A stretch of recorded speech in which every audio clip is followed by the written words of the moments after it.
version of our daily Detroit podcast, as well as a little live chat afterward. Joining me is Norris Howard. We're going to wait a couple of minutes to let people join up. You know, we're trying to do this every week on Wednesday afternoons, somewhere around 2:30. We're 4 minutes behind. They'll be all right. They'll be okay. Trickle in and join us. Let us know what's going on as we check and make sure all the things are working. Cool. Yes. I'm very excited. I'm always excited to see the comments and everybody come in and talk to us and chat with us. Live shows are always my favorite. Oh, for sure. And I know that we are also on Facebook this time. Facebook. The Book of Faces. Facebook, Snapchat, Instagram. No, not Snapchat. I know we're not on Snapchat. Don't be telling people falsehoods. Nah, that's for the kids. Snapchat is for the kids. I've realized that in my advanced age that the cheering love Snapchat. So to remind people what we do here, if they're just joining us and never seen us go live before. Oh yeah, so this is Daily Detroit. We talk about what to know, where to go, all the cool things happening in the city of Detroit. If you want to know, and Metro Detroit. And Metro Detroit. It's not just the city. You know, we got tons of listeners and our friends out there in Oakland, Macomb, and Washtenaw counties. Even a few. I ran into somebody that listens to the show from Flat Rock. So word to Monroe County as well. All right. Word to Monroe County. We love our downriver folks as well. You know, downriver.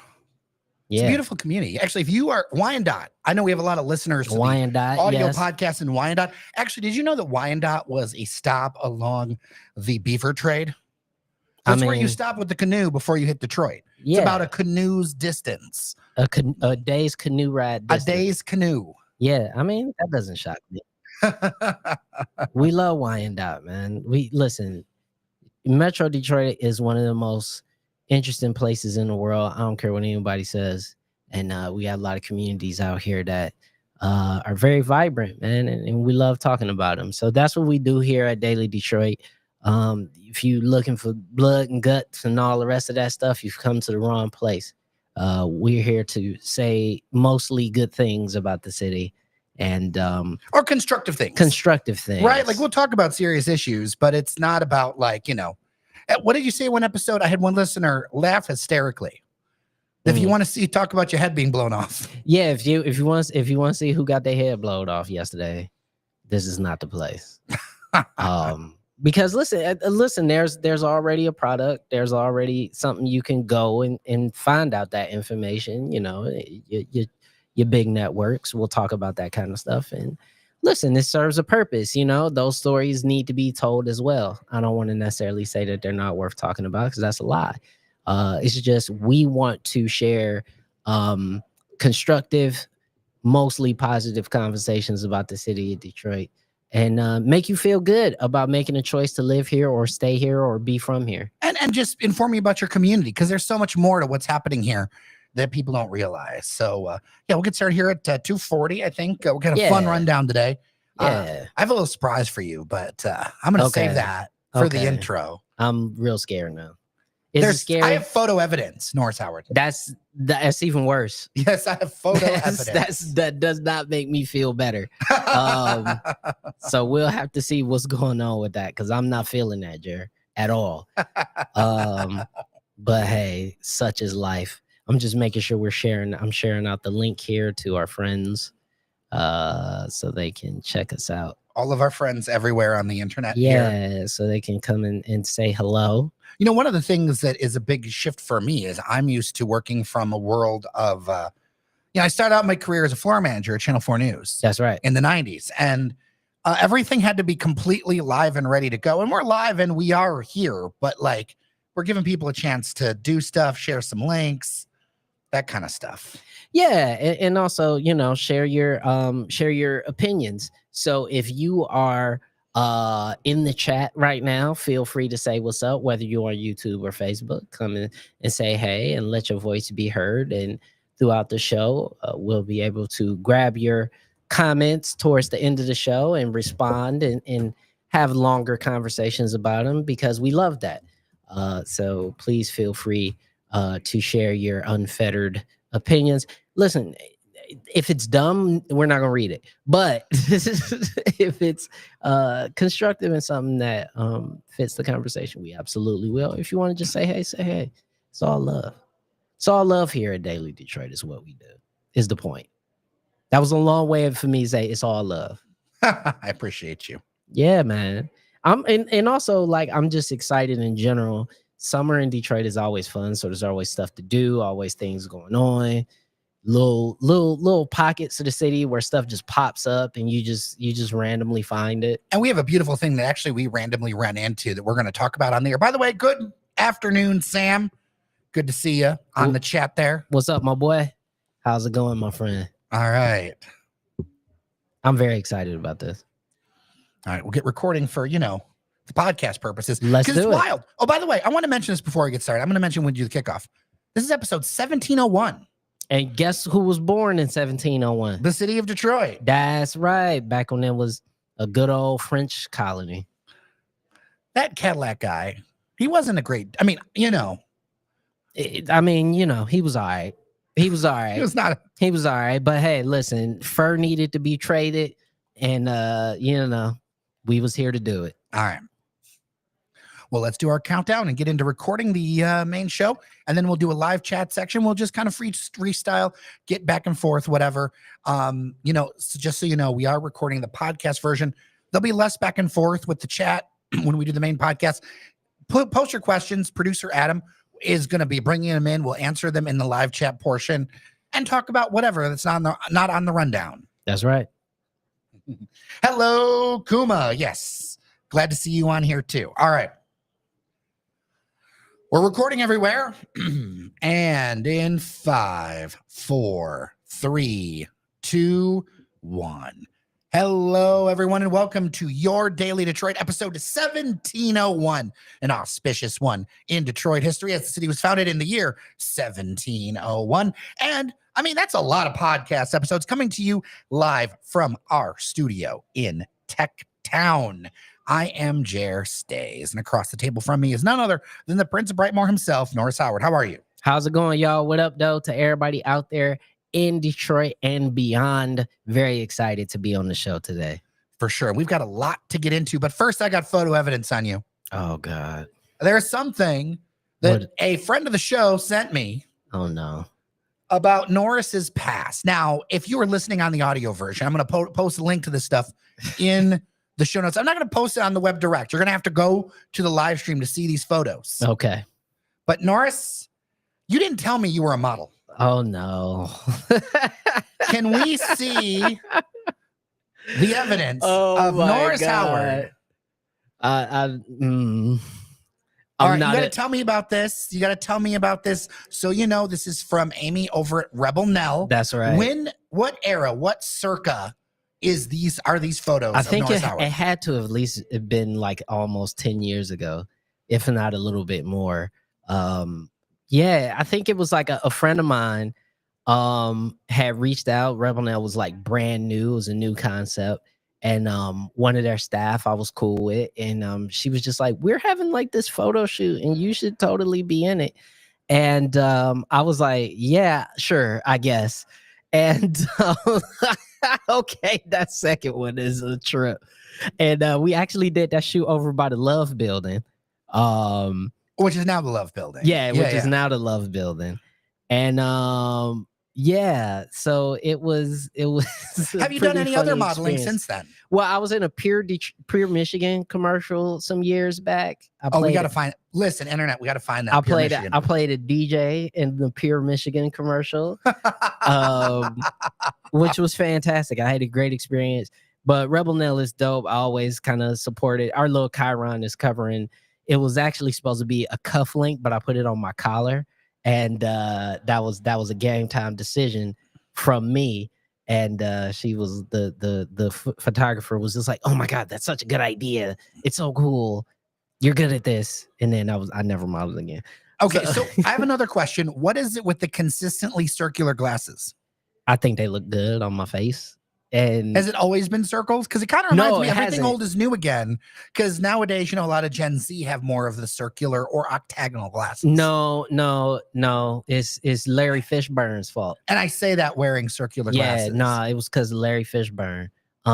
Because I saw the Matrix and I saw Morpheus. He had the round glasses. Oh, Lawrence Fishburne. Yeah, Larry Fishburne. I don't know him as Larry. Yeah. That's funny. We know him as Larry Fishburne. And yeah, so I was just like, dang, round glasses look cool. I'm gonna try it, and then it just stuck. So yeah. Well, be sure to check out Rebel Nell. They've got a new collaboration. This is not sponsored. This has just happened to be the timing of things.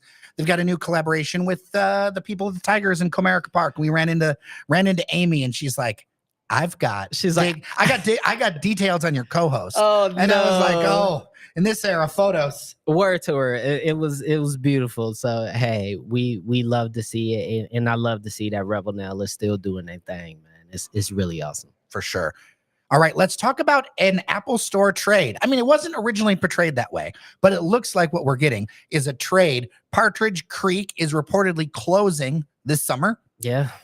While the downtown Detroit store is opening. Now, we first reported the confirmation from Apple that the downtown Detroit store is happening. What we didn't know, and this is a report according to Mac Rumors, shout out to engineer Randy in the background for sharing with us that the Partridge Creek is closing. Now, I saw a lot of energy on social media.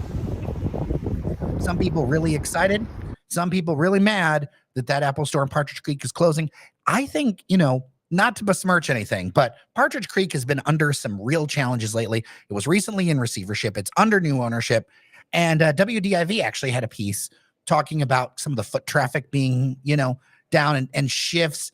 I wonder how much of this is not Detroit versus Macomb, like some people want to play it, but shifts in consumption and in malls, because malls just aren't what they were. It shifts in consumption, man. Listen, Somerset, it just happens to be centrally located for most of the suburbs, pretty easy to get to for many people, millions of people, and it has all the shops you could think of, and it's been going strong. But even Somerset is not the Somerset of the late 90s and 2000s where it was just like the place.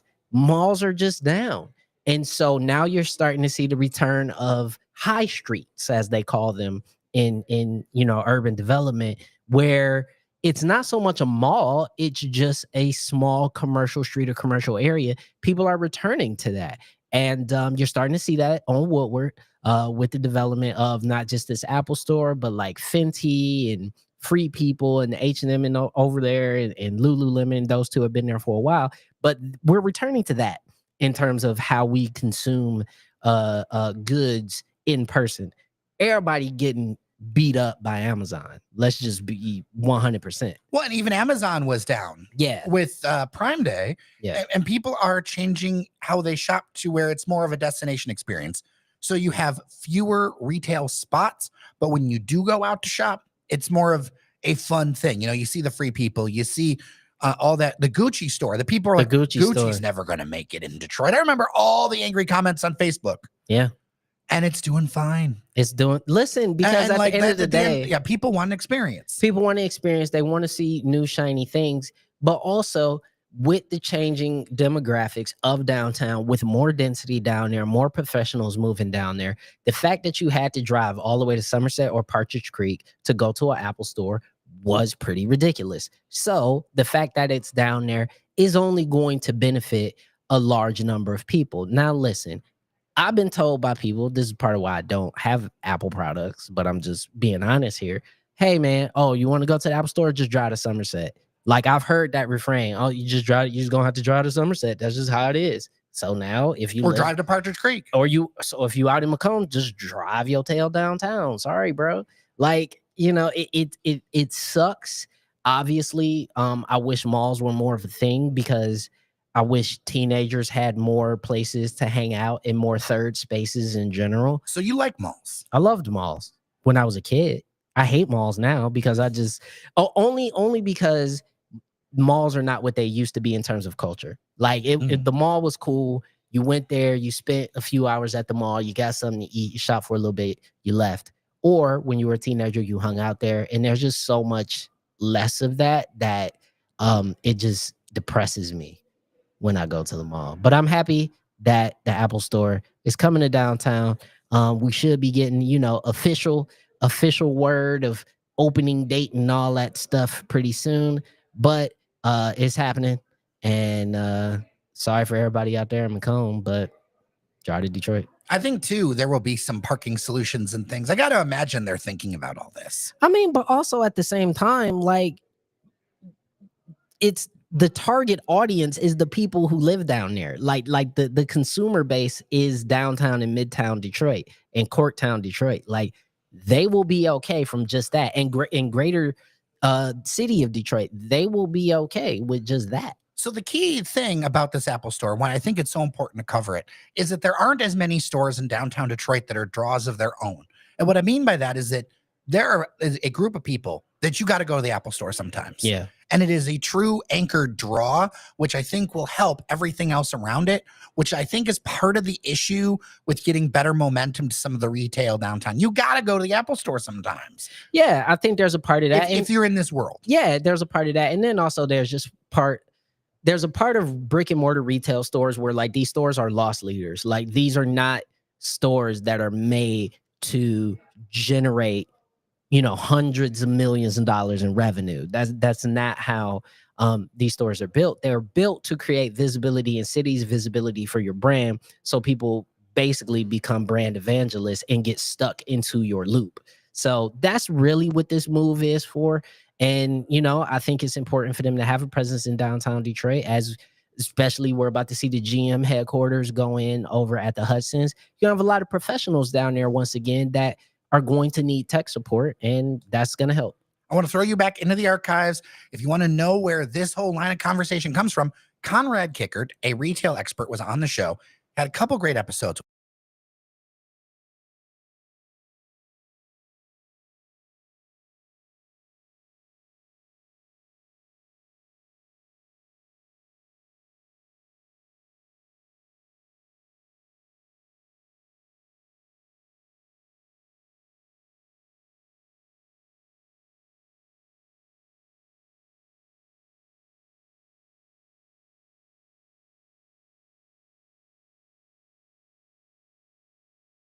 Store doesn't need to sell every item in that store. They barely need to sell anything. What they need to do is be visible for the people who are addicted to Gucci. And if they need some Gucci right now, today, they can go get it. But ultimately, they're going to go to the store. They're going to maybe pick up an item, but they're going to see 10 more that they want, and they're going to order it online. That's just the nature of how it's going. Well, I want to talk about a major residential project that's coming together. We've got more details thanks to Cranes Detroit Business. It first reported that the project at 2205 Cass, that's at West Columbia Street, has been expanded, or it may be expanded. There's on this Thursday morning with the U of M Board of Regents. The project's going to move from 260 or some units to, hilariously, 313 units, because you had to, right? You had to. That had to happen. And the budget's going to go up from 147 million to 186 million. Let's talk about the importance of residential. There was an Instagram reel that I saw over the weekend by an urban planner that I really liked, who lives downtown. And it was I can't remember the name off the top of my head, African-American creator, absolutely awesome. Signed by Brit, I think. And it was a good reel talking about why we need to change how we do parking. But I doubled down and said, we need to have more residents in downtown Detroit. If you look at the statistics, downtown Detroit lags a lot, all of the Midwest regions, as far as percentage of not just the city, but the regional population, because downtown Detroit is a regional downtown. Yep. It lags all of that. And if you want to get better foot traffic, better retail, better everything, residential is going to be your key. You're just going to need more people. Adding 313 units, I don't know how it's all going to mix, but that's money. Even though it's students, it's going to be graduate students, I believe. Mm-hmm. That's money. That's money. That's money. These are adults. That's people to spend. That Bucharest Grill is going to be the most hopping place. Oh my gosh, that Bucharest, it's tied away back there. Yeah, Lumen's going to be doing good. Yeah. Frida Banditos, that whole little spot right there on the Columbia Street thing. These are all places that are going to benefit from having additional additional residents down there. And at the end of the day, I'm gonna say something. I've said it on the show before, and I'm gonna go out and I'm gonna say it again. Is that I wish in the area of downtown and midtown Detroit, we could literally ban surface parking lots. Like I hate the concept of surface parking lots. Like, visitors love them, right? I don't care. I don't care. You don't live here, and I hate looking at a morass of concrete nothingness for 5 days out of the week. I was talking with a government official on background, and the crazy thing about these surface parking lots is they bring in millions of dollars of revenue, and they only pay like 10 or 20 grand in property taxes. Yeah, because the property value is so low that this is just money printing. Yep. Cash money printing for these businesses. Yeah, but and they're not paying so little to the city. And the city's not getting no money, is creating no active use, no density for the people that live there. It is not improving the quality of life whatsoever, in my opinion. Sure, when you come down from the suburbs or other parts of the city to go to the game or to the shows or to the concert, fine. But again, as I said, that's a couple days a week. I'm talking about no more of that, so we can have more stuff like this. So we can have more things like graduate students living downtown and shopping and spending money and enjoying the city, more schools and satellite campuses for people to be able to come here and learn and then never leave. like just live in the city. Like, this is the stuff I need. Tell me how a parking lot helps any of that. So the thing for me is that Detroit is never going to out compete Rochester or Clinton Township on trying to be a better Clinton Township or whatever. Exactly. Or Troy. We could give density. In parts of the city that it makes sense, we need to look at density. And those surface parking lots, in my mind, should have retail on the bottom, parking, and residential up top. Exactly. Like, I wouldn't... Like, I live in reality. I'm not this kind of person who doesn't think we don't need any parking. We absolutely still need parking. Now, I wouldn't necessarily say it needs to look the same as, say, the old Trolley Plaza, now the City Club apartments over there on Washington Boulevard. But both of those buildings have underground parking or a parking structure, street level retail, and apartments on top of them. That is a very simple solution. Like, you still get all the money from all your parking. You get even more money because now the residents have to park there. And then also you get rent from all the people who open retail there. And then you get people who you have increased the property value of your stuff tenfold. Now, listen, sure, it's more to take care of, but it just makes the community better.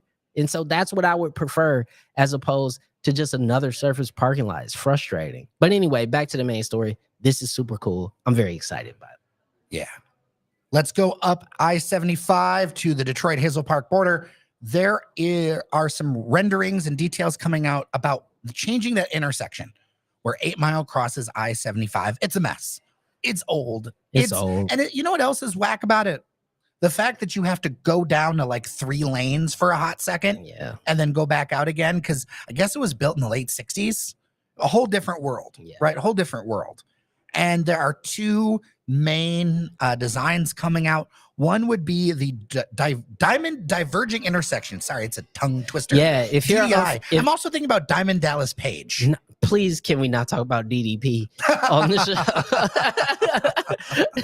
That's not a reference I thought I would hear today.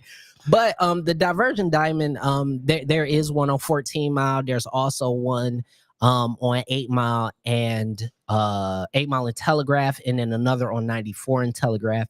Those ones where you go under the viaduct and you kind of go to the wrong side of the street and then you come back. That's kind of the Divergent Diamond layout, and they're thinking about doing that for the 75 and 8 Mile intersection right there. And then there's also the Urban Diamond intersection, which is another sort of new urban planning style. But it's more straightforward. Yeah, it's less complicated. The key to both of these is they want to eliminate the flyover bridge. Yep. That, for me, when I've driven it, it's a little harrowing, where you try to go that express thing that goes really high up and over, or you go into the local lane, the local lanes. Lane. And the thing is it creates a really ugly piece of infrastructure. It's so ugly. It gives places for people to just hang out and whatever, which I'm not against. But it's unused space. Though. It's unused space. It's really hard to maintain. And both of these plans would simplify things a lot. Now, I know a lot of Metro Detroit residents, I can't speak to Detroit residents, but a lot of Metro Detroit residents are very annoyed at some of the divergent diamond because what it does is it messes with your brain. In order for it to be really effective, you have to cross sides. Yeah. So with the divergent diamond, you literally cross over and then cross back to make it easier. And when people first meet it, I've watched brains melt, kind of like when I see people's brains melt with like roundabouts. So the urban diamond seems more straightforward to me, less crazy infrastructure, opens up some land. I know we've got some listeners that live right there. So I'm really interested to see in the feedback, dailydetroit@gmail.com.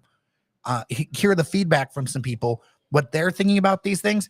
I do want to mention that study findings will be presented July 29th at an open house at 5:30. We'll put links in the show notes.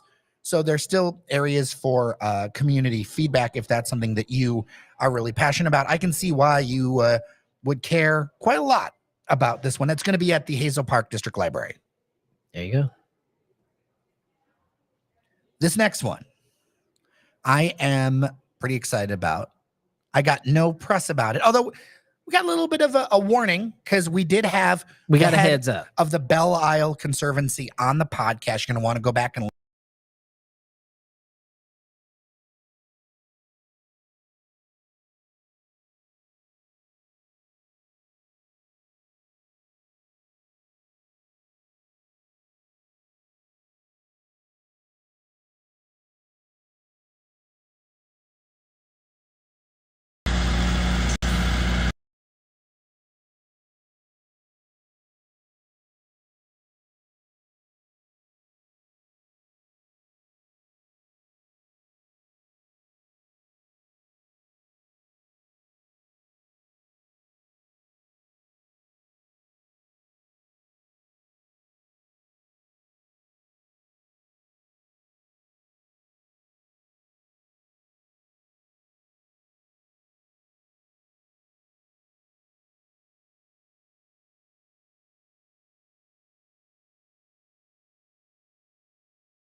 weird things about Belle Isle is how hard it was for you to literally just get on one trail or one road besides the main one and go completely around the island.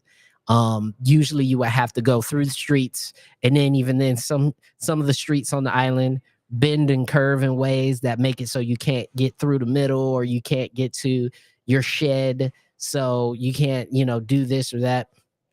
I like it. I think it's very cool. I think it's a thing that is instantly going to be something that is going to improve visitors to Belle Isle. And, hey, I wish I had it when I was a kid too, back when I was doing a lot of rollerblading, playing a lot of street hockey, and going in from that perspective. And, it's only going to improve the quality of the island itself. 100%. And there's so many good things happening with that place. Yeah. So many good things. All right. We're going to end the show on something that I think is really interesting, reported by Bridge Detroit, in that it's something we knew, but they showed some numbers about how Detroit seniors dominate in local elections. And this is some fascinating statistics. So voters over 60 in the 2021 Detroit primary, and voter turnout's already kind of low. Yep. In the 2021 Detroit primary race, voters over 60 cast 62% of the votes, while representing only 28% of registered voters, and 4% for those under 30. So this is just a crazy. This is a massive problem in the city of Detroit. And I want to talk about that, and that not that it's a problem that seniors are voting. Of course, no. And that's not what I'm talking about. I'm talking about that other participation that is just, you look at the numbers and you're just like, young folks need to be, and I don't mean young, but I mean like young people are younger voters, yes, need to be involved in this, and that there's a universe of under 5,000 voters. Yeah. In this group. I mean, it's wild. So I'm looking at the info, and it's wild. It's like less than 4,500 voters under the age of 30 in the last primary election. and voters between 30 and 60, it's like 21. It's such a tiny universe that like our show actually would have impact on this. Yeah, I mean, not that we're not a small show, but like there's so many of our listeners that are in the city that are voters. Yeah, for me, it frustrates me because not only are these a lot of my peers, but these are people who consider themselves, many of them who consider themselves, well-versed, active, who read, who want to be involved in the political process, but you don't do the thing that is the political process. And then we lament when the leadership is what it is. And this is all I got to say is that seniors, older people always tend to have more time, retirees, people who don't necessarily have to go to work. So you tend to expect that your senior voter turnout is typically going to be decent, if not good, almost everywhere in America. That's just how it is.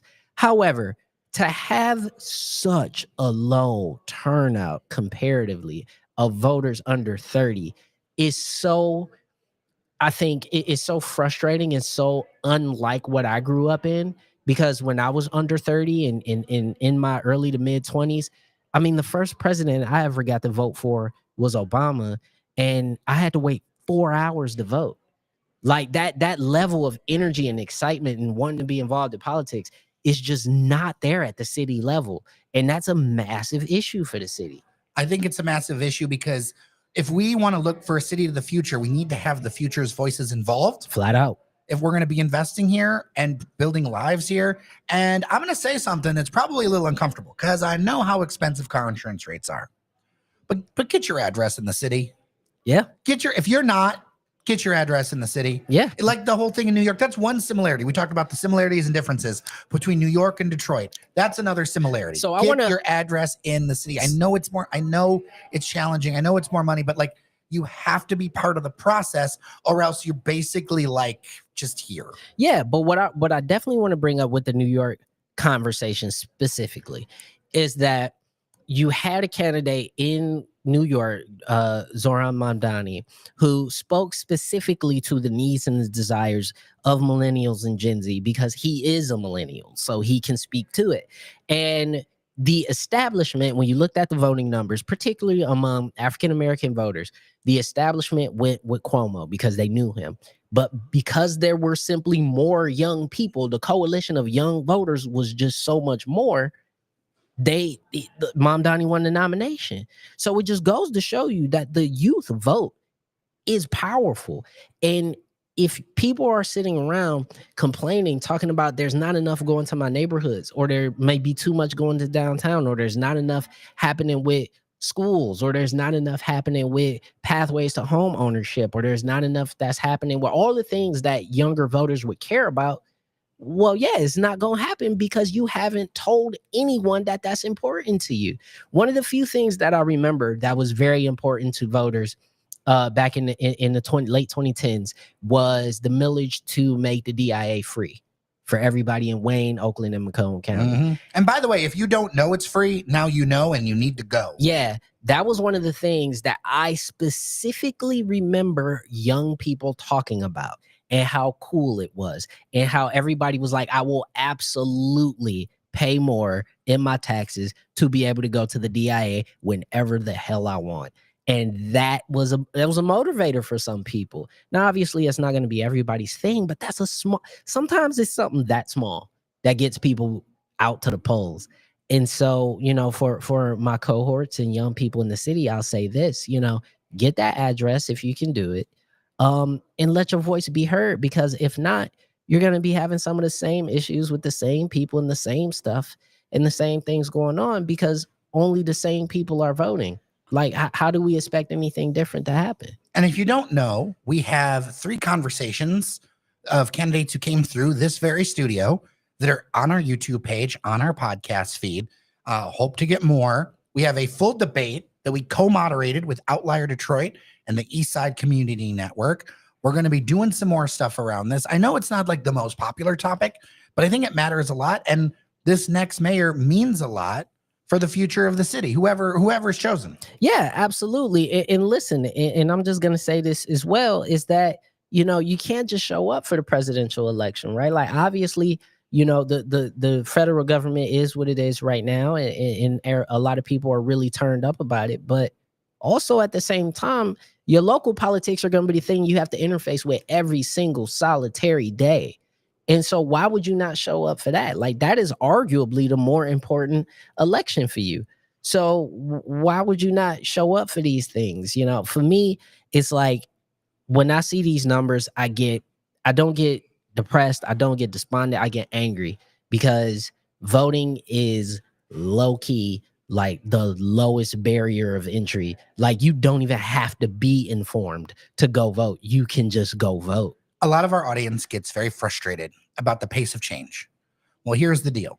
When You the don't ask for it. when the vast majority of voters are selecting it are retirees, Yeah, they want vast stuff to stay majority- the same. They don't want their lives to change drastically. They want stability. and they deserve to be taken care of, and we need spaces for our seniors and all that other stuff. But younger voices also need to be part of that mix and help balance that out. So would love your feedback as always, dailydetroit@gmail.com or 313-789-3211. I really appreciate you. I also really appreciate our members on Patreon. Patreon.com/dailydetroit. It is our members that keep this independent media project going, as well as some local sponsors. If you want to hit me up to be a local sponsor, dailydetroit@gmail.com, or just become a member. Everything helps. We've got rocks glasses, we've got mugs, we've got stickers, and we've got our undying gratitude, as well as our member-only Discord chat. Yep. Because people are sharing great ideas all of the time. We love the Discord, by the way. The Discord's great. Get I know it's a into the little nerdy. Discord. I know it's a little nerdy. No, but the Discord's dope. Like, there's so much stuff that we share within the Discord that's just organic, and things that you can probably wouldn't learn anywhere else about stuff going on in the city. So absolutely, join the Patreon, slide into the Discord, become one of the people. Yes, yes. And as always, we also have our newsletter. Sign up for it, dailydetroit.com. Also, we can't forget this weekend. Oh, that's right. I almost did forget. You almost forgot. We're getting together right here at the studio at TechTown. That's right. So you want to slide over to Eventbrite, search for Daily Detroit, and you'll be able to see our meetup here at the studio. So you can RSVP, so we can make sure we got all kinds of coffee and donuts for folks. And we sit down, we chat about our communities, exchange stories, connect with one another, talk about things that we like to see done in the city, while also just talking to each other and getting to know one another. We only have like 10 slots left. Like, it's filling up fast. Like, every time we add more tickets, free tickets, we RSVP for the food, more people come up. Like, every time we do this, we've added more and realized that people really want to meet in person and do this. The other thing I'll mention is we're doing our big birthday bash on August 9th at the Old Miami. There will be more details on that very soon. But put in your afternoon of August 9th is right near somebody's who hosts the show's birthday. That's right. That's right. What's that? Is that Leo season? It is Leo season. Is that Leo season? It is. Okay. It's Lion season, Detroit Lions. Okay. Let's get it, baby. You know, so make sure you meet up with us at the studio. RSVP. Again, that's going to be on Eventbrite. Search for Daily Detroit. And then also, you can slide over to our Discord to get more information. And when we have the link to get to that party on August 9th, here's where you'll hear it. For sure. And by the way, I know that's like a 3-hour window for that thing. Everybody comes in for like an hour or a hour. Like, they come in and out. Yeah, it's drop in, drop out. Yeah, you don't have to stay there the whole time. Everybody's got work. Everybody's got family. Everybody's got stuff. You and I will be there all 3 hours. Yeah, we'll be there. But it's drop in, drop out. If you can only stay for 20 minutes, 30 minutes, whatever, just come on by. We want to meet as many people as we can, put some faces to some of the names. You guys can pick our brains about everything. The biggest thing is we like talking to y'all. Like, one of the best things I love about these meetups is we actually get to learn more about what we can do better at the show, how we can give you guys a better show, a more informative show. And it almost serves as a unofficial survey. So if you want to know how you can get your influence on Daily Detroit, this is one of the best ways. All right. Well, with that, I am Jer Stays. And I'm Norris Howard. Remember that you are somebody, and we'll see you around Detroit. Yeah. Okay. Yeah. We're in the live stream portion. Sorry for the technical difficulties. I on think the I know what it stream. was. I think there was too much noise gate. That'll happen. Too much nose That'll gate. happen. So that might be something we got to do in editing in the main show. We'll have to see. We've got a new piece of equipment thanks to Mr. Howard here. For many years, we've used a F4, Zoom F4, and this is a Rodecaster. This is fancy. This is way out of our normal budget and spec, but Norris had something laying around that was able for us to use it. So yeah, man, it's definitely a different experience. Yeah. It'll just make us a little bit more dynamic. We'd be able to do some cooler things. I have to do this one. I wasn't going to do it on the main show, but I have to do it once. No, it's this one. Go ahead. I had to do it. A little bit of applause. Give me one more. Oh, geez. Of course you did. All right, everybody. Let's get into the live stream, have a little bit of chat. I mean, there's a lot we could get into. I want to say I am just really having quite a time settling into my new spot over there by how have you been enjoying it, man? Because you you haven't moved in a while, and now you have. Yes, well, I'm back. So you back on your home turf. Funnily enough, it's actually blocks away from the house that I first landed in from the hospital that my porch fell off. It's like within like half a mile of there. Because I'm an East Sider through and through. Mm-hmm. And so that's a really cool thing. It's just, you really see the differences in different neighborhoods. And there's still a lot. I mean, I love Indian Village. I love West Village. I'm outside that little bit. Mm-hmm. I'm more Island View. I'm a little, and the community and the neighbors are absolutely great. And so, but, being near Belle Isle, being near all those things are really cool. Kind of reorienting myself. I'm still the same distance to work. Yeah. Which is pretty cool. Yeah, listen, I think it's dope. Again, we're Detroiters here at Daily Detroit, the vast majority of us, and not that we don't love our people. Not that we don't love the suburbs, because a few of us are in the suburbs and we love them too, and everybody loves where they live. But I moved back last year, and I've very rarely been happier. I thoroughly enjoy being back in the city, man. It's so exciting, it's so fun. And yeah, man, one of the things I want to say, okay, word to Tony Tiger in the chat, District 5 resident here, word to District 5. We love District 5. I'm still in District 5. That's what I'm saying. We love District 5. I went from one part of District. Okay, District 5 is a weird one. District 5's huge. It's also kind of weird because you go from east side to center. Yeah.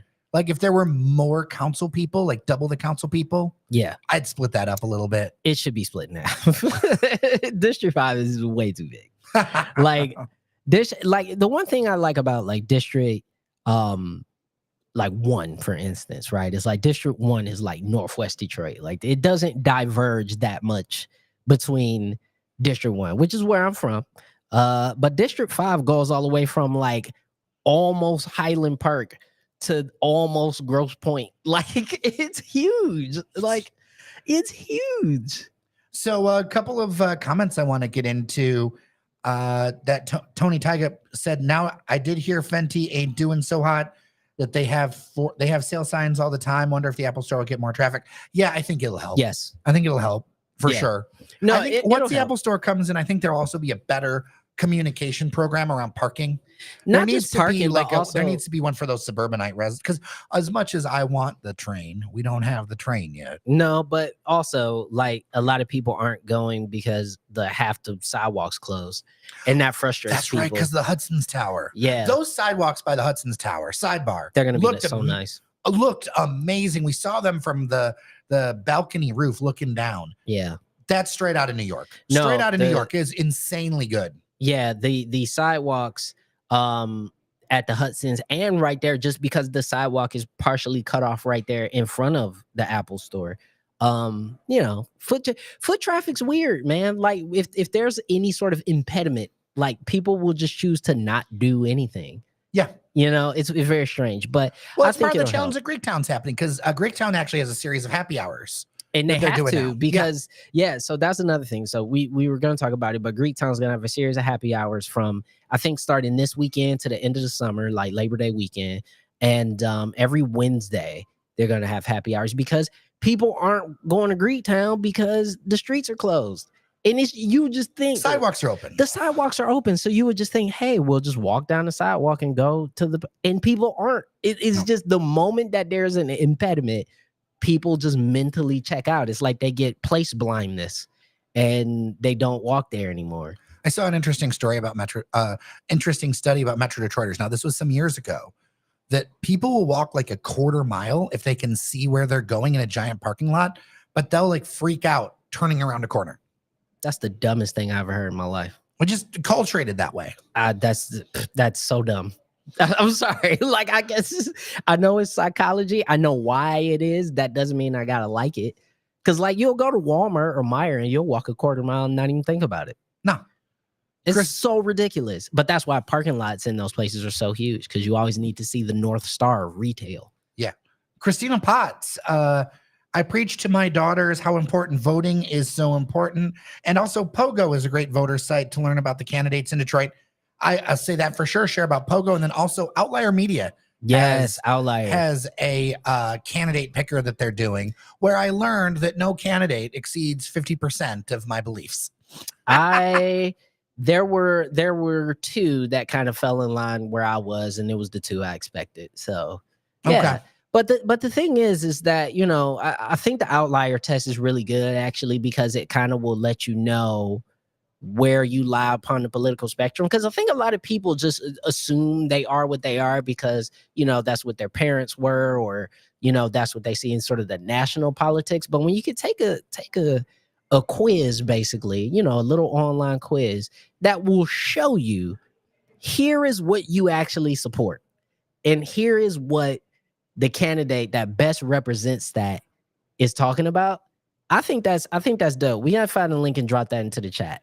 Right. And I also want to highlight the Pogo politics on the go.info. I went over to the website really quick.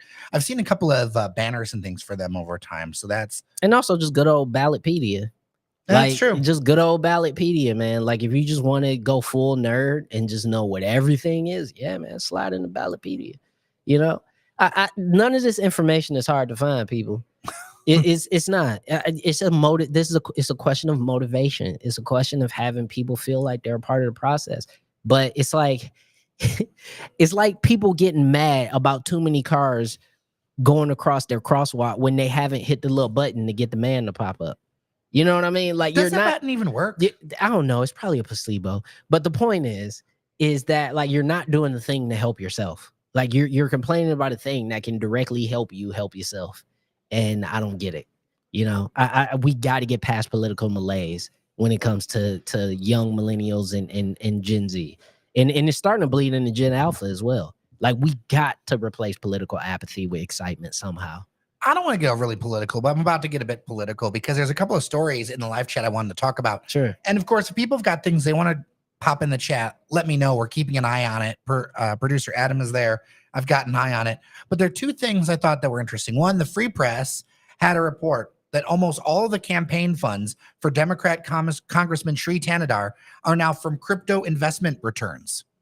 So he now is like 2.6 million, and all but $32,000 is from crypto. That's ridiculous. He's getting almost no donations from other places. He's invested, which is totally legal. It's legal. Invested the campaign account into crypto and made huge returns. And now he's got this giant war chest. He is the congressman. I'm trying to remember where exactly his district is, but it is the city of Detroit, part of the Grosse Points, part of Downriver. But it is fascinating. The crypto has like creeped into so much of this stuff. I thought it was really serving district 13. So his map is Grosse Points, a large chunk of Detroit, then down through Taylor and Wayne. Yeah, Taylor and Wayne, and kind of it's like that east side. It like hooks around to the north to the east. $2.6 million is so much to overcome. Yeah, for any candidate, particularly for a congressional run. Because he's not universally loved by the party. No. I'll just leave it at that. No, I mean, listen, but that's the kind of the thing, man, is that, you know, big money in politics, it becomes very difficult to overcome the financial shortfalls if you are, you know, a grassroots candidate. But that's the thing, you know, kind of going back to what we were talking about earlier, is that you can overcome. Listen, what was it that in New York, Andrew Cuomo outspent the entire savings of the state Democratic Party? Like, he outspent the whole state's budget for the Democratic Party, specifically for the New York mayor's office, and he still lost. Now, I don't know if Adam can pull this up or not, but over on Threads, we did a little poll that's still open. This is another thing to remember about like social media not being like actually reality or being informed. It can be a funhouse mirror. Yeah, more like it. So we'll put this poll up on Threads because there was recent polling that kind of, Republicans have one version of the poll, Democrats have another. But basically on the Democratic side, all the polls show really strong work by Haley Stevens, who is the current congressperson running to be U.S. Senator. Running for the Senate, right? But we put this poll up on Threads about the candidates, Mallory McMurrow, Stevens, and then Abdul El-Sayed. And on Threads, 62% went with Mallory McMurrow when she is polling below 20, and her name ID in Metro Detroit is like 17. Yeah. It's complete reverso world. Abdul El-Sayed did really well on the poll for 22% for Threads, but and he did very well on the poll for the Republicans. Yeah.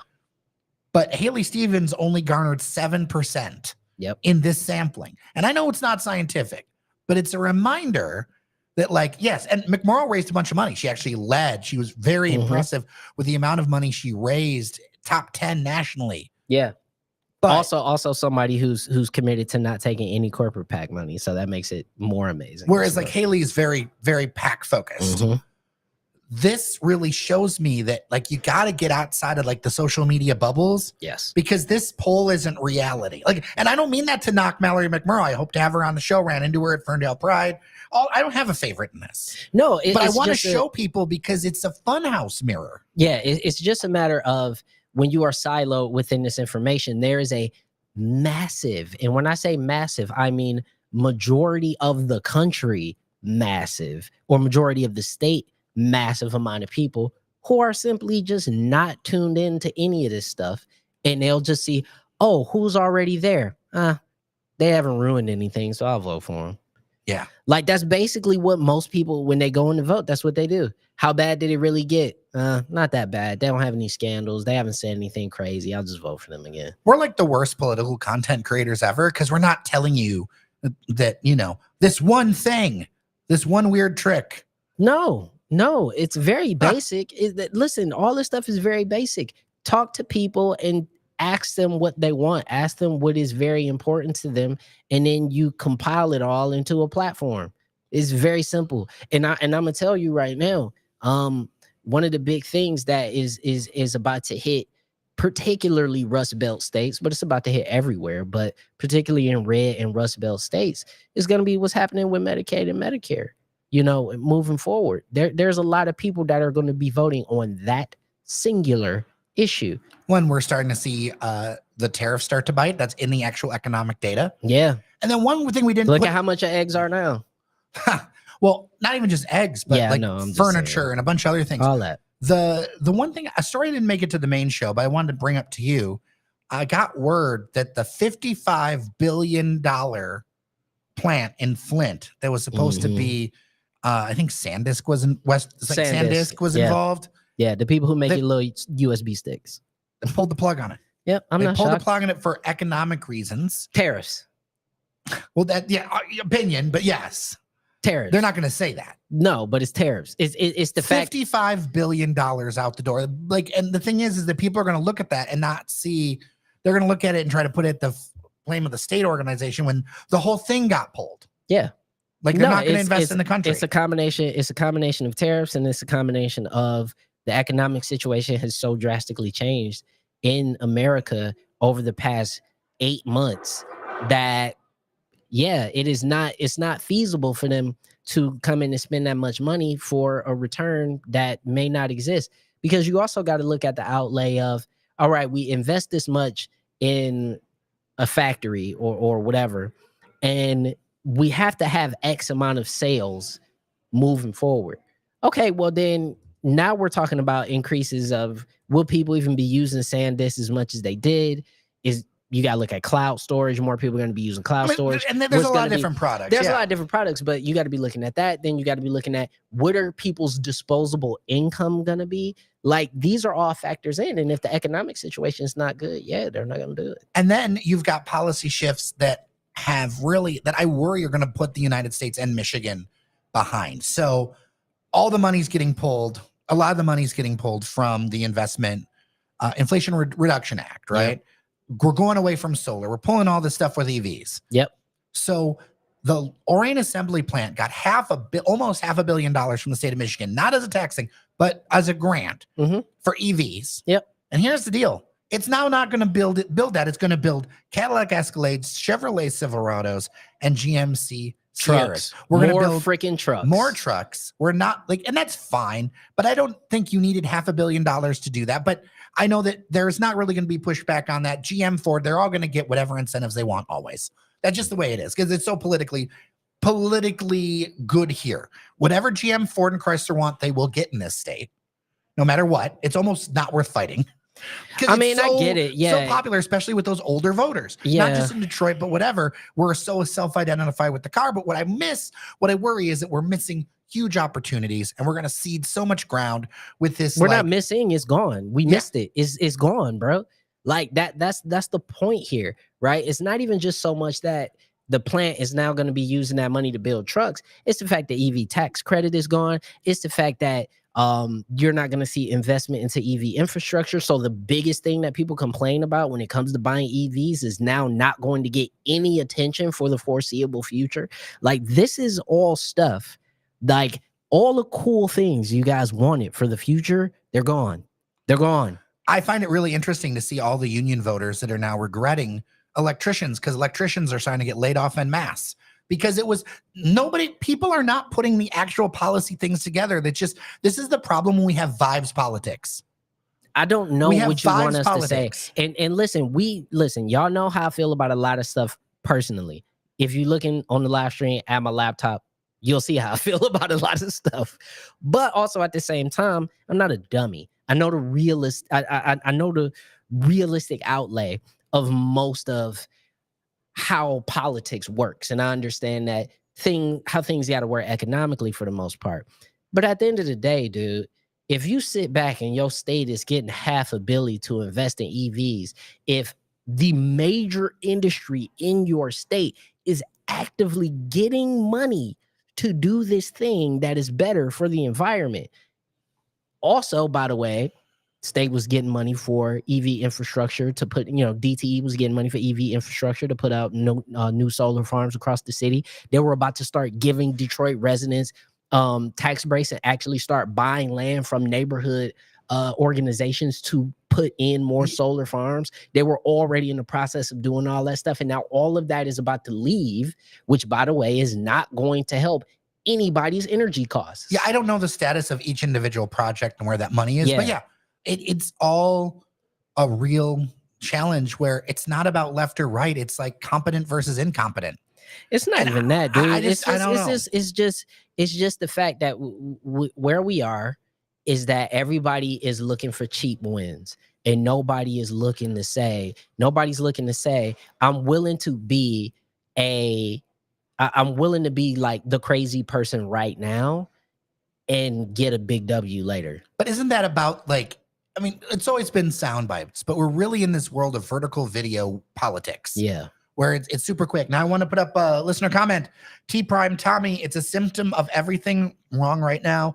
No one wants to plan long-term beyond the next fiscal quarter. That's correct. We don't have an industrial policy in America. We have the IRA, for all its flaws, was the closest thing to an actual industrial policy that we've had in a very long time. And pulling the plug on that will make us uncompetitive. That is not a left or right thing. That is a fact. That is a fact. Not having a policy, not having a plan. When you're putting together these factories, when you're putting together these investments, you need to look ahead. And this like back and forth, will they tariff? It's terrible for business. I know people don't care about businesses out there in the world, but that's how it actually works. Yeah, but majority of human beings are employed by small and medium-sized businesses. And that's who tariffs hurt the most. Yep. Because Jeff Bezos is fine. He's fine. He's fine. He'll eat this cost like never before. He'll be fine. Facebook will be fine. All these big Walmart will be fine. All these places will be fine. Their margins are so large that they'll be able to lay off 5,000 people and be fine. Yeah, we are voting on vibes and not facts. Yeah. I'm not trying to make that a partisan thing. It's kind of true across the board. It is.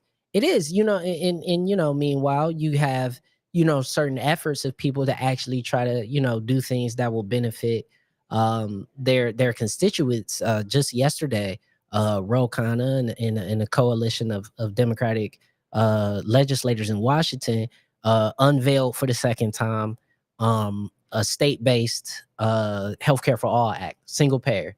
So their idea is we take what little is left of federal funds and we split it amongst each of these states that adopt this, and then it is combined with the state funds, and now everybody that lives in those states at bare minimum has minimal healthcare coverage. You can go to the doctor and you will not have to pay crazy amounts of money. You mean like Mitt Romney did? Exactly. Just like how they had in Massachusetts with Mitt Romney. So, which by the way, again, people forget their history, man. Like that was the framework of Obamacare. The framework of Obamacare was built on Mitt Romney's plan in Massachusetts, dude. It's not so great for the clicks, but I know from looking how things are going, focusing on local and state is going to be so much more important over the next 10 years. Yes. Because that's where the actual action is going to happen. Yeah. And especially with sort of a refocus on going back to state level control, which it seems now even the blue states are starting to kind of accept that as a reality, that just for the foreseeable future, just the federal government will just be hamstrung and there will just be less power for them to do things. State governments are going to be even more important moving forward. Shout out to Michael Dompier. I'm so glad that you're in getting to catch this live. Here's a quick. Here's something. Whitmer took heat for how she had to be nice to Trump for helping out with some federal money. Might show how important federal money is. Yeah, it does. I mean, there's certain things the federal government, and I'll reread that because I was reading it weird the first time. Whitmer took heat for how she had to be nice to Trump for helping out with some federal money. Might show how important federal money is. Yes. Look, there's some things the federal government has to do. Military is one of them.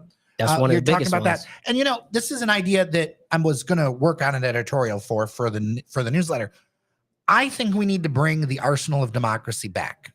Okay? I know that a lot of people don't like war, but the reality is this isn't stopping. No. Like, because isolationism isn't real, because at the end of the day, other people decide if you're in a conflict, not you. Ukraine has shown that we need so many more munitions than we're building. And there's only a few places in the country that are already outfitted to make it happen. Ukraine has also shown how important drone warfare is, and City Airport is a center of drone technology. So why don't we just make the drones? Why not make Detroit the arsenal of democracy? Not just out by Selfridge. That's great that they're doing it. I know that there's a lot of money tied to technology firms across the region, but Detroit, it could be a true way to kind of, people love nostalgia around here. This is something that we could do. We could do it. And I think that there's a need for it. There is going to be a need for it. This is not stopping, whether it's Ukraine, China, and any hot spots. Conflict will continue. Right. And what this has shown us is that we're going to need a lot more stuff than I think a lot of people predicted. And we got to make the stuff, and we should make the stuff. I mean, my only pushback with that is that, like, people are sick of war profiteering. And so I think that there will be a large amount of people in Metro Detroit who will be firmly against either working at a plant that manufactures weapons, supporting a plant that manufactures weapons from a political point of view. And I get your point. Live in the real world, man. Yeah, I'm sorry. I'm not. I get your point. This is something I'm not a progressive on. Yeah. I am a hawk. Okay. No, I am. I'm a Teddy Roosevelt guy. Speak softly, carry a big stick. Because I've worked around international business, and what I've realized is that, like, you're living in la la land if you think by disengaging it's gonna stop. No. Right? People hate us. People want to kill us as a country. They don't like America. They don't like that we have the rights that we do. They don't believe, like, they're gonna come at us. We have to be ready. And we're not making it better on ourselves. We're not making it better ourselves. We need to be wise about it. But at the end of the day, power abhors a vacuum. And if not us, it will be somebody else. There is no, like, kumbaya in this. And that is something I changed in my belief from when I was in my 20s to now, over the last 20 years. And especially working around international places and knowing how much sabotage, or dealing with international journalists. We've had a number of international journalists come through here that I've done talks to, and learning from them. I don't, like, they're going to jail. Yeah. Like this is not a world where like America is still a special place. There's a reason why to this day, even though I have my own politics, I don't fly upside down American flags. My dad was a veteran, Korea. I can't do it. That's me. I know everyone is free to their own opinions. Absolutely. But I feel like it's going to happen. We need to be ready for it. We should make the money off of it. Now we should limit profiteering. We should streamline. We should do all those things. Right. But it should be here. Yeah. Listen, like I said, we have the infrastructure to be able to make it happen. So again, looking at it pragmatically, yeah, why not? That's how I feel. But, I have my personal feelings on it, but just looking at it pragmatically, sure. Contrast Comics, 100% on surface lots downtown, need to develop. Told you. Listen, man, I'm sick of it. I'm sick of it. I didn't realize how bad it was until I moved back here. And then I realized that this is so much wasted space. Like when you go to Google Earth and you just open up downtown Detroit and you just look at Google Asphalt. Yeah, and it is just asphalt city Detroit. Like it is so angering. It makes me mad, and it is part of the reason why I really despise certain developers in the town, and I want to talk to them about it personally, because why do we not understand the value of that land from a municipal point of view? Everybody, we talked about it on the main show. We understand the value of it from a monetary point of view, but I don't give a shit about that. I'm talking about how do we make it better for residents, for people to want to live here. And parking lots don't do that. Name me somebody who's ever moved to a town and said, damn, I love them parking lots. No one. And there are buildings that have been sitting vacant for many years in the portfolio that should have been done if there were the resources there. That goes back to my working theory that there aren't the resources there, right? Right. Like there's wealthy, and then there's the wealthy enough to pull this stuff off. And we see with the size of projects that U of M is doing, that Gilbert's doing, the amount of money you actually need for some of this stuff. To me, and I am of two minds of this, because as somebody who's lived in the city a very long time, I get very excited about things like the Henry Ford stuff happening up the street. I get very excited about things that are really transformative in other areas of the city. However, I understand completely that too much of the city and too much of the region, Detroit, and what they see is what they see when they go to the ball games. Yes. And what they see is a bunch of damn parking lots. And when you go to other cities, doesn't have to, I hate to say it, and I know it was like it's the hated city or whatever, but like going to a game in Columbus, which is a minor league team, is a far more fun experience than going, because there's stuff to do. Yep. And we should have stuff around. You should be able to live near the ballpark. You should be able to have more opportunities and get those things going, because without more residents, we're just going to go up and down and up and down. It's never going to same merry-go-round. I was watching this video from 1985 called Detroit Means Business. Okay. It had Coleman Young in it. It had Lee Iacocca in it. It had a bunch of other people in it, right? Real old Not school. Lee Iacocca. This is like the Redsen is going to be the like it was Dave Bing. Oh god. As the steel magnate. He was like, this is Detroit is a great place to be. And I am across from the GM factory, and they are moving to just-in-time production. And it was hilarious, okay? But we had all the same conversations then. Yep. 40 years ago, we were having the same conversations. We have to do something different. And that something different is realigning what things are. And I know people are going to be mad about downtown versus the neighborhoods, but my fundamental belief is that there's not enough happening downtown to spread to the neighborhoods yet. And if you travel, you know that in your heart. No, it's true. And I think about that, and obviously people, get frustrated talking about things like gentrification and so on and so forth. But at the same time, when we don't even have capacity in an area that can actually sustain capacity, like if the draft showed us we could hold so many more people. We can a friend of the show so was many more posting about people. this. I don't want to call him out. He's a good guy. Yeah. But his head was spinning. Yeah. About how many people he was so worried we couldn't hold it. But we can hold 500,000 people down there. If there's one thing we have in Detroit, it's space, brother. T Prime Tommy. So I'm in an urbanist bubble. So I'm curious in general, do you guys think that the masses are starting to understand that parking lots, especially in downtown areas, are not productive? No. Well, No, because they don't have to live next to it. See, here's the thing. When you saw a city like Ferndale lose their minds because there was a new apartment building going up, which, by the way, had parking that went with it, but they were losing a surface parking lot, and they almost completely scuttled the plan for a place for people to live in Ferndale because they were worried people who come to 9 Mile to go to the restaurants and to the bars and stuff won't have anywhere to park. What are we talking about? I mean, what are we talking resistance about? to change and NIMBYism is kind of an American thing, but I think one of the things is that, and I know this because of the number of people that have been part of the Daily Detroit Project that have moved to other cities. Yeah. Where you get frustrated. And they find out, wow, look at how nice things work in these other towns. Of the original crew that started Daily Detroit, only producer Cheyenne is left. Yeah. Chicago, Brooklyn, LA, all people who are like, hey, yes, it wasn't, not all of it was like, hey, screw Detroit. No. But I need a job. Or I want to, like, one person who worked with Daily Detroit actually works for the CTA now. Yep. Right? Because if you want that, you got to have that. And that is part of what's driving people away. I think that the Growing Together Council, this is one thing I think that the Growth Office, MEDC, Whitmer has completely right. Yeah. Around transit. Now, I wish there was more actual talk about it from Whitmer herself, but they know that. Mm-hmm. But culturally, it's dragging everything else along. Yeah. Because the time is ticking. When you're living your life, man, not everybody's going to make that sacrifice of like, well, I'm going to wait for maybe something to happen in 10 years. They want to see stuff happening. And I want to see wins now.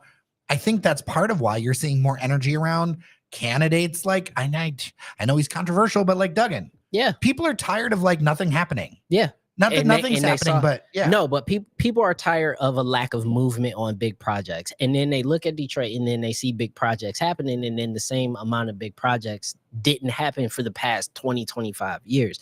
That is something that when I talk to normal, regular old residents of Detroit, people who are not in the urbanist bubble, people who are not in the political bubble, people who are not in the activist bubble, they like seeing new stuff downtown. They like seeing a Gucci store. They like seeing skyscrapers being built.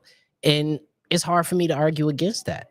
Michael Dompier, yeah, we talked about this a little bit before. They are ultra lucrative for people. As I said, like I was talking to somebody and it's like they're paying tens of thousands of dollars on millions of dollars of revenue. For the owners, yes. For the owners, yeah. For the owners. Meanwhile, everything else around it is being choked out. Yeah. That's the part that's frustrating. T Prime Tommy, which gets into the conversation about land value taxes and zoning, et cetera, et cetera. It absolutely does. The general public does not understand it. No. We have been covering, we were ahead of it. In fact, we were so early on land value tax. We were cited by Detroit City Council. Yep. Our podcasts and our interviews, we have gone into, you can go back into the archives talking about these ideas. It's that fear of change. Yep. And what is it going to happen to longtime residents? We have to do something. We have to do something. Yeah. We have to do something. And that means we might have to like try some different stuff because this isn't working. Like, there's progress, but it's limited. It's going to change. If it were to be adopted, it will change the face of some neighborhoods, flat out. Well, when I was in the North End, there was a ton of property just sitting there vacant, full of trash. Yeah. Outside owners from like Florida, whatever. I'd be like, why does that look like hell? Oh, look it up on website. Absolutely. Oh, yeah. I mean, we just talked about it when, I think it was last week or maybe 2 weeks ago when we were talking about the massive crypto home ownership scheme that the city is actually suing people for because these people are vacant or absent owners. These are not even people who live in the region, not even people who live here seasonally, right? That are just buying up homes and buying up land. And therefore, when it becomes blighted, there is no way to hold anybody accountable. And so if you have a land value tax, now this person has a responsibility to keep this property in functional order, or it is going to become financially untenable for them. And, does that mean that some investors and some developers are going to pull out of the city of Detroit? Yup. But does that then open up opportunity? If you weren't going to do anything anyway, good riddance. Good riddance. And that was my next point but does that mean somebody who will actually do something about it will pop in and use that land for something that makes sense? Yes. And we got to talk about Wayne County too. I know that's not the most politically easy thing to do, but Wayne County has a role in this to play too. Absolutely. So, I think the land value tax is going to be one of the most important conversations in terms of development in the city of Detroit in the next, year, 2 years, 3 years. I mean, it's going to be a conversation that has to get solved, and it has to get a definitive answer very quickly, because if not, we are going to see a massive influx of people who are going to be able to just completely outspend everyone else, and they'll have no incentive to do anything with that land. You know, I know there are a couple of candidates that have ideas around this. I know that Durhal has a very strong opinion on this about putting the screws to that, and something along like some sort of like 25 times fine. Yeah. If you have blighted property, like just put the screws down. Yeah. Listen, and I'm not saying I'm not voting one way or another, but like I just saying like look into the candidates and who is serious about this and who's putting that on their platform if this is something that you care about, because yes, we need to preserve, you know, residents, and we need to take care of the people who have been here the whole time. But also, this can't continue because this is wild. I mean, I live in a street where the birds don't move because there's, you know what I mean? They're just not used to people. Yeah. Like downtown is great, and there are things that are improving. I love my neighborhood in a lot of ways, but there's other things where I know straight up we need to make improvements. Yeah, flat out. So I think the land value tax is definitely going to be something that's important for us to move forward on in the next couple of years. But I think also you are seeing people take the chances on the city, and you are seeing more development. I just recently rolled past. I was down there on, what was that? Was it 3rd Street or 2nd Street? But I believe it was 2nd Street, where right around the corner from the Masonic Temple, you know how you had those series of apartment buildings that have been abandoned for a number of years. Well, now somebody is going in, they're at bare minimum, putting up nicer boarding. And I was seeing, you know, some speculators going in, checking them out. So I'm like, oh, here we go. This might be the next on the list for some redevelopment. You know what was wild? I was on Instagram, and people are discovering what was happening over, I think it's called True North or whatever it is over there in Core City. Core City, yeah. And the new properties there that look like something straight out of California. Yeah. And they were just like, what on earth is over there? But if you want to go check it out yourself, it's just south of Warren, west of Grand River, over there by the bagel shop and periodicals and Vesper. Yeah, like you go in there and it's like a little slice of California. It is absolutely wild. All right, tenant rights reform will push candidates through, says you know, tenant rights reform, we're gonna have an episode on that soon. Because that's a big one. Because there's some complications here with how it's happening right now. Yeah. There's some real issues. The process is just taking too long, and it's tying up. I've been doing some reporting on this. There is a lot of properties that are getting tied up and actually getting sent into the negative because there's actually fraud happening with people saying that they're making more than they do to get into it, and then the process takes too long. So the tenant committed fraud by saying, you know, how much they were making, but it wasn't what they were making. And then they pay no rent, and then it takes 6 months to a year. And then if you have a few units like that, you can gum up a whole apartment building and turn it upside down. Yeah. That is some reporting that I've been working on. I do think we need to make sure that people have the ability for homes and that they don't get screwed by landlords. But also, like, this is one of the things I worry about with some of the candidates. Putting way too many departments in and everything is a real dangerous thing. Like there are some candidates where it's like, oh, we'll put a department for that. No, won't. It's too much bureaucracy. Too much bureaucracy. We need less than that. I lived in the city for a long time, and we've just now gotten rid of some of it. We can add more to it. It's a mess. Yeah, it's already pretty bad. And you know, developers will tell you. They'll tell you part of why they have been apprehensive to come in to the city of Detroit to do business is the red tape. It takes so long to get the permits, I mean, just talk to anybody who you know who has opened a bar in the last 10 years and tell you about their experience. I don't know all the details, but come on, like, look at what's happening with that stadium. Yeah. All the water that's got to get pulled out of there. There was a Detroit News report, 1.9 million gallons of needle-infested PFAS water. Yep. And we're gonna have a more updated report on that stadium as well. Because we're having a guest. Yeah, we are gonna have a guest. We're not gonna tell you right now, but we're gonna have a guest. But also, it's gonna be something that developers are gonna have to look at as they continue to come in and want to do anything new, or whether they just want to rehab what's already there. Listen, tenants' rights is always something that I think is a net positive, but also at the same time, we cannot approach it in the same way as a Chicago or New York or anything like that.